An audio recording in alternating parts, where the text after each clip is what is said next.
Howdy folks, welcome to today's episode. I am Eli, this is parishskoolie. If you are not already following us, give us a little click on the subscribe button down below. We are building a tiny home out of a school bus.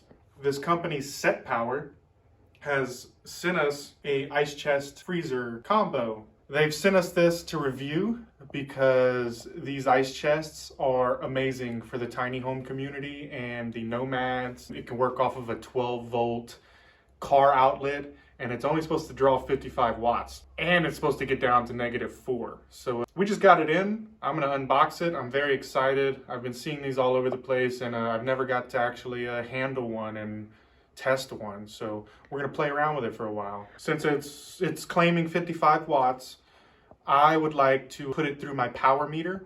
I have a little system that plugs into an outlet, and then whatever unit you have plugs into that, and it reads what it draws. So that's one of the things we're going to be reviewing for you today, is seeing how much power this actually draws.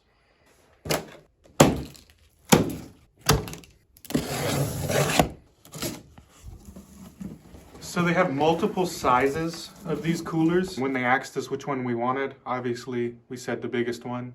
So this is the 37 quart cooler. It's the biggest one they sell. And this is TC35 is the model number.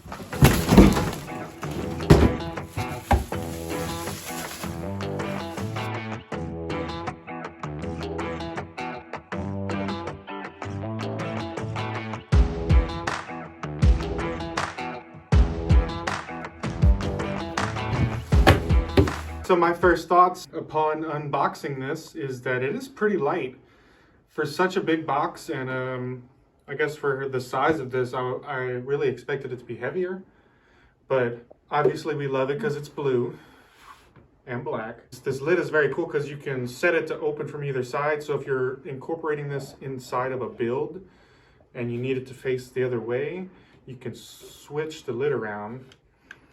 And we also have a bottle opener on either side.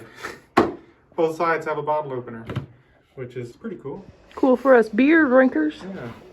So we have some boxes inside of here. Let's check out what we got.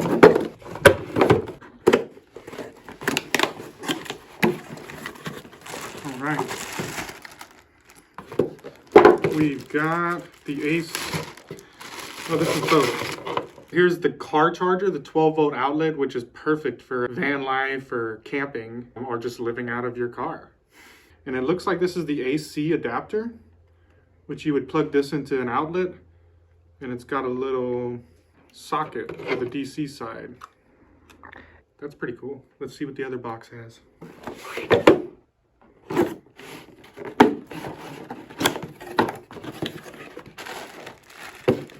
Oh, we got wheels. Nice. So we've got 2 rope handles and 2 little sets of wheels. And a user manual. Nobody needs that. And stickers! Woohoo! We love us some stickers. Show them stickers. They look pretty cool. I'm a sticker hoe. Nice. So, some other additional first glance, I guess, cons, some problems I automatically see. There's no rack to kind of separate the two. So you're pretty much going to be stacking everything. So if you need to get to frozen stuff, you're going to be taking everything out to get to it. As well as this power cord. It's not really an AC adapter in the traditional sense. So we've got all this cord. So this would plug into the outlet, plugs into the AC adapter, which then gives you a 12-volt outlet. So this doesn't seem very efficient. And just the first glance at the user manual, it says that a common issue is the wiring size, which would make sense since we have, 10 feet of wire with this adapter. So if I were to plug this into constant AC power, I probably wouldn't use this. I'd probably cut the cords and bypass it somehow because I don't like this setup. So you need all this to run on AC. So we're gonna give it a few days of testing. They recommend waiting 24 hours after this has been delivered to plug it in, and it has been that long for us. It was delivered while we were out of town. So we are safe to plug it in. So we're gonna do that now. So I just switched the door around because the door is interchangeable. It can open from both sides. So now I've got it opening from this side just to test and see how hard it was, and it wasn't so bad. We're gonna give this a couple of tests. First test being a thermostat. I'm gonna put a thermostat in here, see how accurate it is to here, but something tells me that it's not that accurate. Maybe we'll move the thermostat to the bottom and then find a way to hold it up top, see if there is a climate difference between the bottom and the top. So we're gonna test that. Now, first going all the way to the bottom. So simultaneously, I also want to test how much power this is pulling, because power is kind of a big deal when you're living in a van, living in a vehicle, and this is a meter. So basically this will plug into my wall outlet, and then I will plug our ice chest into it, and it will tell me how much power it's reading. So with these two instruments, we will be testing SetPower's TC35 to see if the specs match up. So this is gonna be my first test. I'll probably leave this plugged in for 24 hours because this has a meter where it reads it. So it's starting up and going down. We'll be able to get an average. So we're gonna see all the data and all the power that this thing takes to run. I am using an AC adapter. As we've talked about, this comes with a 12-volt DC charger. Once this 24-hour test is over, we're gonna give our BullBat power bank a test run at this as well.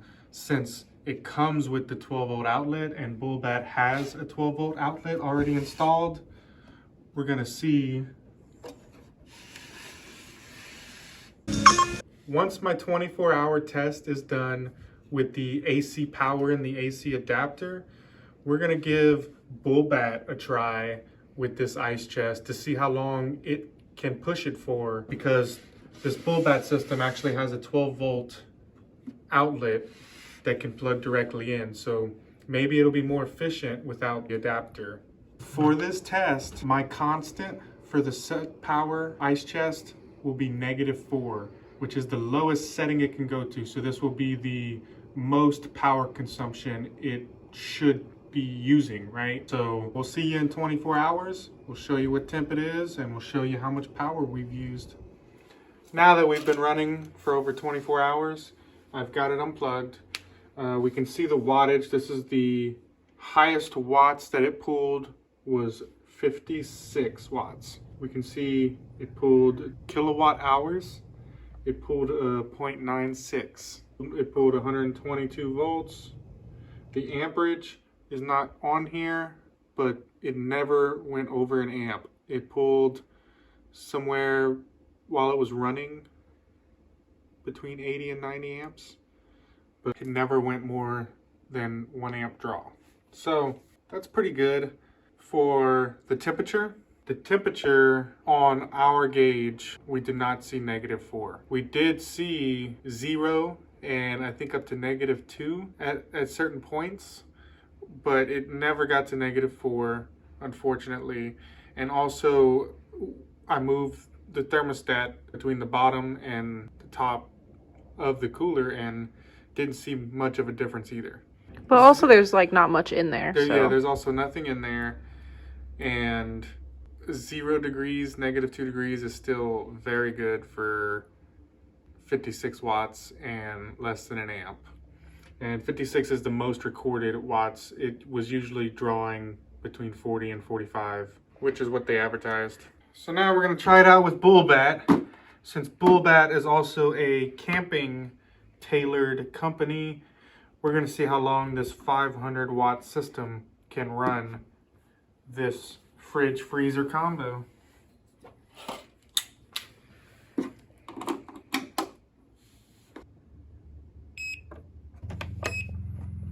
Here we go.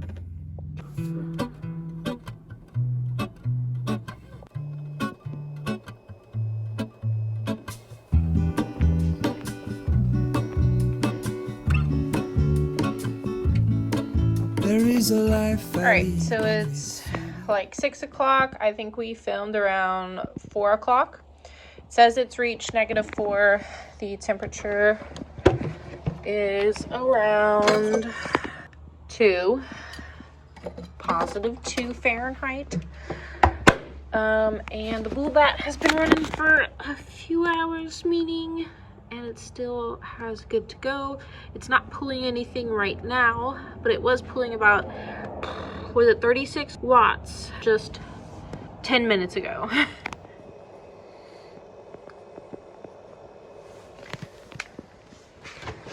All right. We are currently at 2 degrees, and this says 1, so it has been almost 24 hours. The BullBat is nearly dead. It says 15% left, 13%. It's estimated over an hour left, but we're gonna see how accurate it is. Currently we are running 21 hours and 16 minutes. I'll be watching it over the next hour to see exactly when it stops. But I do feel like it's more efficient plugged directly into a DC port. Neither of these things are working very hard at all, so it seems to be doing exactly what they're designed to do. Overall impressed with this cooler. This means you can save on ice too, which is like if you're just using it for beer or the beach, that's great. That's perfect. The competitors of this brand are, you know, between $500 and $600, so this price point is a bit lower. So after all of our testing, we do really enjoy this unit. We are very pleased with it. It operates very well. Some of the cons that we have found is that it's all freezer or all fridge. It's not a dual climate, so whatever temperature you set it on, that's the temperature it's going to stay. As well as it not having a rack between the two, the top and the bottom. That, as well as this cord, this DC system. So if you're only using it for DC, I think that's the best efficiency for it. We enjoy it, we love it, we'll keep it for a long time, but I think it'll be more useful for us when we're camping or maybe on the beach or doing day trips, stuff like that. We're not going to be using it full time for our build. If you've enjoyed this video, if you found it helpful, give us a like, give us a subscribe, and join us next time.